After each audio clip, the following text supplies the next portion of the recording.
Hello, my name is Steve Conley. I'm the owner of Environmental Automotive in Millersville, Maryland. Just want to reach out to you today and let you know that we are open for business. We're considered an essential service by the Department of Homeland Security. What we'd like to do is let you know that we do have a new service which we describe as the no-touch service. And that enables you as a customer to drop your car off in the morning before we open, or in the afternoon, or in the evening after we close. And what you can do is you can take one of our early bird drop-off envelopes, fill that out, go ahead and put your keys in it, and drop it through our front door.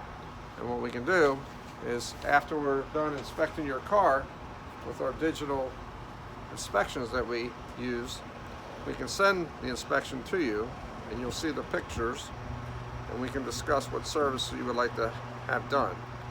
And the pictures are really great because they give you a nice idea of the condition of whatever service that you're requiring, whether it be brakes, shocks, something like that.